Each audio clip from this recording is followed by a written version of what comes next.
Makeup kit वाला comedy story. एक गांव में रमेश नाम का आदमी रहता था जो लेडीज के मेकअप की चीजें जाकर बेचा करता था, जैसे बिंदी, लिपस्टिक, हेयर ड्रायर वगैरह वगैरह। आओ बहनों आओ, ladies makeup kits, hair dryer जो चाहिए वो आपके घर पे आकर मिलेगा। अब आप अपनी सुंदरता को बढ़ाइए। आज से आपको ब्यूटी पार्लर जाने की जरूरत नहीं है। घर बैठे ही अपनी सुंदरता को बढ़ाइए। पैसों की बचत कीजिए, ये मौका बार बार नहीं आएगा। एक मेकअप किट खरीदने पर एक हेयर ड्रायर बिल्कुल फ्री। ये मौका हाथ से मत जाने दीजिए। आइए आइए, डायरेक्ट कंपनी की सेल है, जल्दी आइए और ले जाइए। इतने में लक्ष्मी नाम की एक औरत घर से बाहर आती है और कहती है, क्यों भाई, क्या है वो? मेकअप किट है बहन जी, और ये हेयर ड्रायर भी है। क्या आप ब्यूटी पार्लर जाती हैं? नहीं नहीं, मैं कभी नहीं जाती। बिना ब्यूटी पार्लर के ही आप इतनी खूबसूरत हैं, लेकिन आपके चेहरे पर छोटे छोटे काले काले दाग हैं। अगर आप ये मेकअप किट यूज करेंगी तो आपकी खूबसूरती में 4 चांद लग जाएंगे। पता नहीं, मुझे तो विश्वास नहीं हो रहा। मेरा यकीन कीजिए मैडम जी, ये डायरेक्ट कंपनी की सेल है, इंटरनेशनल ब्रांड है। कंपनी वाले आपको ऑफर दे रहे हैं। एक मेकअप किट खरीदेंगी तो ये देखो, यहाँ हेयर ड्रायर मुफ्त में दिया जा रहा है। इसे आप बैटरी की मदद से चला सकती हैं। ये बहुत अच्छा मौका है। आपकी खूबसूरती को बढ़ाने का ऐसा मौका बार बार नहीं आएगा। ले लीजिए। एक किट कितने का है? एक किट 500 का है और हेयर ड्रायर बिल्कुल मुफ्त। अरे बाप रे, इतना दाम मुझे नहीं चाहिए। ऐसा मत कहिए। अगर आप ब्यूटी पार्लर जाओगे तो लगभग 1000 से 1500 रुपए खर्च होंगे। वहीं अगर आप ये किट खरीदेंगी तो 5-6 महीने आराम से आप मेकअप कर सकती हैं। पैसे भी ये काम कर रहे हैं या नहीं, हम कैसे यकीन करें? आप डरिए मत, मैं आपको सब बताता हूँ। आपके चेहरे पर जो काले दाग हैं उन्हें मैं चुटकियों में गायब कर सकता हूँ, और इस ड्रायर से बाल कैसे सुखाना है वो भी मैं बताऊंगा। ठीक है, पहले मेरे चेहरे पर जो काले दाग हैं उन्हें निकालो, फिर देखते हैं। जी जरूर। पहले आप इस क्रीम को अपने चेहरे पर लगा लो। 10 मिनट बाद चेहरे को ठंडे पानी से धो लीजिए। आपके दाग गायब हो जाएंगे। ये कहकर रमेश लक्ष्मी को क्रीम देता है। लक्ष्मी क्रीम को अपने चेहरे पर लगा लेती है। मैडम, अब मैं आपको हेयर ड्रायर कैसे इस्तेमाल करते हैं वो बताता हूँ। ये यहाँ बैटरी से चलता है। ये कहकर रमेश हेयर ड्रायर ऑन करके लक्ष्मी के बालों के पास रखता है। हेयर ड्रायर लक्ष्मी के सारे बाल खींच लेता है। इससे लक्ष्मी के सारे बाल झड़ जाते हैं। हे भगवान, मेरे बालों को क्या हो गया? मेरे सारे बाल झड़ गए। क्यों रे, तुझे अकल है या नहीं? अब मैं टकली हो गई हूँ। मेरे पति मुझे पहचानेंगे या नहीं? लक्ष्मी अपने आप को आईने में देखती है। माफ कर दीजिए मैडम, मुझे पता नहीं था कि ऐसा भी हो सकता है। आप घबराइए मत, मैं आपको विग देता हूँ। आप विग का इस्तेमाल कर लीजिए। देखिए, बहुत अच्छी विग है मेरे पास। क्या मैं विग लगाऊं? तुम्हें अकल है या नहीं? मुझे मेरे बाल चाहिए। अरे रे, इतनी जल्दी आपको बाल कैसे मिलेंगे? 2-3 महीने तो लग जाएंगे ना मैडम। मुझे नहीं मालूम, मेरे बाल मुझे चाहिए। अगर मेरे पति मुझे इस हाल में देखेंगे तो मेरी खैर नहीं। आप मेरी बात सुनिए मैडम, ये विग ले लीजिए प्लीज।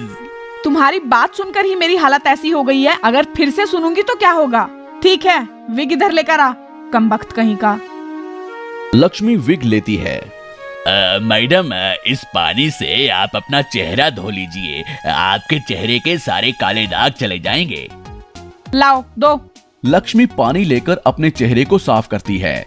जैसे ही लक्ष्मी पानी को डालती है, उसका चेहरा काला हो जाता है। अरे ओ नालायक, तूने ये क्या किया? सारे काले दाग चले जाएंगे ये कहकर मेरे सारे चेहरे को ही काला बना दिया। अब क्या करूं मैं? मुझे माफ कर दीजिए मैडम, जरूर कहीं कोई गलती हो गई है। इतने में लक्ष्मी का पति राजेश वहां आता है। अरे, ये क्या हुआ?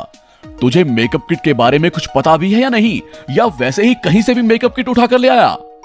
नहीं सर, ये नया ब्रांड है, अच्छा काम करेगा कहकर मुझे ट्रेनिंग दी गई थी, इसलिए इन्हें बेचने में मैं यहाँ आया। ऐसा कुछ हो जाएगा मैंने सोचा भी नहीं था सर, मुझे माफ कर दीजिए सर। लक्ष्मी, तुम मेरी बात क्यों नहीं सुनती? तुम बहुत खूबसूरत रहती हो, तुम्हें मेकअप किट की जरूरत ही नहीं है। मेरी बात नहीं सुनने का नतीजा देखा तुमने, तुम्हारी खूबसूरती भी चली गई और बाल भी। मुझे माफ कर दीजिए, अगली बार मैं इन चीजों के नाम भी नहीं लूंगी। पहले मुझे हॉस्पिटल लेकर जाइए, चेहरा जल रहा है मेरा सारा। अगली बार ऐसी घटिया चीजें मत बेचना, भागो यहां से। ये सुनकर रमेश वहां से चला जाता है। तो दोस्तों, ये कहानी हमें बताती है कि बिना जानकारी के हमें कोई भी चीज इस्तेमाल नहीं करनी चाहिए, उसका नुकसान ही होता है। और वो कहते हैं ना, सस्ता रोए बार बार, महंगा रोए एक बार। आपको हमारी ये कहानी कैसी लगी हमें कमेंट बॉक्स में जरूर बताएं। और यदि आप ऐसी ही और भी कहानियां सुनना चाहते हैं तो हमारे चैनल को सब्सक्राइब जरूर करें। शुक्रिया। मैं कौन हूं? एक गांव में सोमेश नाम का एक आदमी रहता था। वो बहुत ही डरपोक और शांत स्वभाव का था। बचपन में ही उसके माता पिता का देहांत हो गया था। वो अपने दादाजी के पास पला बढ़ा। उसके दादाजी खेत में तरह तरह की सब्जियां उगाते थे और सोमेश उन्हें पास के शहर में ले जाकर बेचता था। इस तरह दिन गुजर रहे थे। फिर सोमेश की शादी हो गई और शादी के ठीक 1 साल बाद दादाजी का निधन हो गया। सोमेश की पत्नी चंपा बहुत ही निडर और होशियार थी। एक दिन चंपा अपने पति से कहती है, ए जी, कब तक हम इस गांव में ऐसी जिंदगी गुजारते रहेंगे? हम शहर जाकर कुछ न कुछ करते हैं जिससे हमारे बच्चों का आने वाला भविष्य अच्छा रहे। तुम्हारी बात तो ठीक है, लेकिन हमारे पास इतने पैसे कहाँ हैं कि हम शहर जा सके, और शहर में घर का किराया और भी ज्यादा होता है। मेरे पास मैंने कुछ पैसे छुपाए हैं। आप सब्जी बेचने शहर जाते हो ना? सब्जी बेचते आते वक्त सस्ते में किराए का मकान देख लीजिएगा। अगले दिन सोमेश सब्जी बेचकर मकान ढूंढने निकलता है। बहुत ढूंढने के बाद उसे एक पुराना मकान दिखाई देता है। सोमेश वहां जाकर दरवाजा खटखटाता है। एक बूढ़ी औरत दरवाजा खोलती है और सोमेश से पूछती है, कौन हो तुम? क्या चाहिए? सोमेश कहता है, मैं घर की तलाश में निकला हूं। आपके घर में कोई हिस्सा किराए पर है क्या? वो बूढ़ी औरत सोमेश को देखते हुए कहती है, मैं मकान किराए पे नहीं देना चाहती, बल्कि मैं बेचना चाहती हूँ। मेरा बेटा दूसरे गांव में है। मैं अपना मकान बेचकर अपने बेटे के पास जाना चाहती हूँ। मुझे बस तुम 50,000 रुपए दे दो, मैं मकान तुम्हें बेच दूंगी। सोमेश कहता है, मेरे पास इतने पैसे नहीं हैं कि मैं मकान खरीद सकूं। क्या मैं मकान देख सकता हूं? हाँ, आओ, अंदर आओ बेटा। मकान बहुत बड़ा था। सोमेश को बहुत पसंद आया। वो बूढ़ी औरत से कहता है, कल मैं अपनी पत्नी को लेकर आता हूं और उसे ये मकान दिखाता हूं। अगर उसको पसंद आ गया तो मैं इसको खरीद लूंगा। सोमेश घर जाकर बीवी को सारी बात बताता है और उसे उस मकान में लेकर आता है। चंपा और सोमेश दोनों को मकान बहुत पसंद आता है और वो अपने खेत बेचकर उस मकान को खरीद लेता है। चंपा कहती है, उस बूढ़ी औरत ने मकान हमें इतने सस्ते में कैसे दे दिया? सोमेश बोला, मुझे क्या मालूम, भगवान की कृपा से हमें अपना घर मिल गया, बस ये काफी है। चंपा और सोमेश घर को सजाते सजाते थक जाते हैं और जल्दी सो जाते हैं। आधी रात को एक भयानक आवाज सुनाई देती है। चंपा और सोमेश हड़बड़ाकर उठते हैं।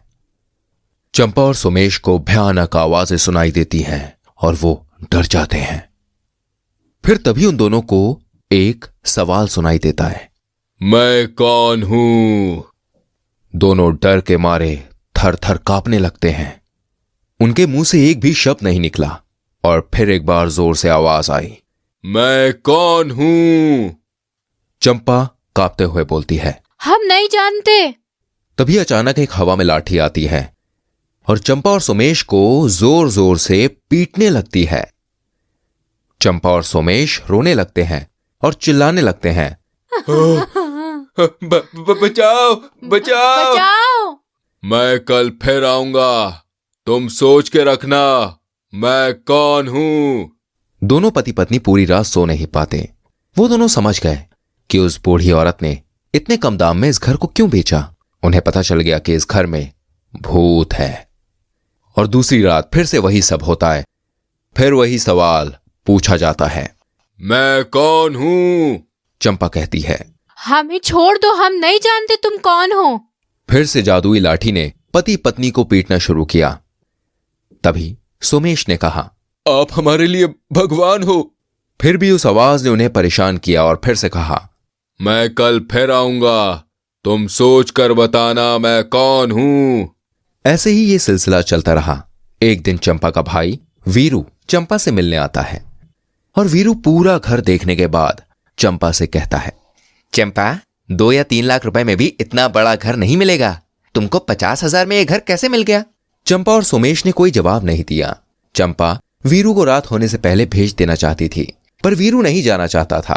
वो 1-2 दिन के लिए रहने के लिए आया था चंपा के पास। चंपा अपने भाई से कहती है, अच्छा भाई अब तुम जाओ। वीरू कहता है, क्या चंपा, तुम तो मेरे पीछे ही पड़ गई हो कि जाओ जाओ। कल मुझे शहर में थोड़ा काम है, मैं उस काम को कर लूंगा, फिर उसके बाद चला जाऊंगा। आखिरकार चंपा अपने भाई को बोलती है, अगर रात को यहाँ रहोगे तो भूत से बच नहीं पाओगे। वीरू कहता है, भूत? चंपा सारी बात वीरू को बताती है।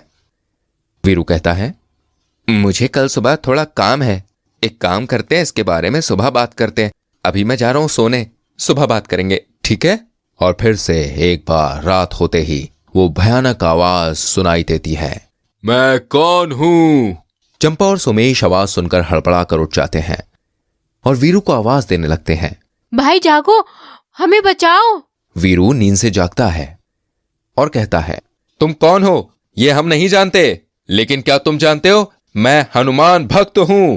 तुमने मेरी बहन और बहनोई को बहुत सताया है, अभी मुझे बहुत नींद आ रही है, तुम यहां से जाओ, मैं तुमको कल बताऊंगा कि तुम कौन हो। कब बताओगे, कहां बताओगे? वीरू कहता है, कल मैं तुम्हें पीपल के पेड़ पर बांधकर बोतल में बंद करके अपनी जमीन में गाड़ दूंगा। नहीं नहीं, जमीन में नहीं, आग में डाल दूंगा, तब बताऊंगा कि तुम कौन हो। ये कहकर वीरू जोर जोर से हंसने लगता है। ये सुनकर वो आवाज कहती है, अरे बाप रे, इतने छोटे सवाल की इतनी बड़ी सजा मत दो मुझे, ऐसा मत करना, मैं यहां से चला जाता हूं। ये कहकर वो भयानक आवाज आना बंद हो जाती है और अचानक से एक पोटली घर में गिर जाती है। सोमेश्वर पोटली को उठाकर खोलता है। उस पोटली में बहुत सारे सोने के सिक्के थे। सोमेश और चंपा उन सिक्कों को देखकर बहुत खुश हो जाते हैं।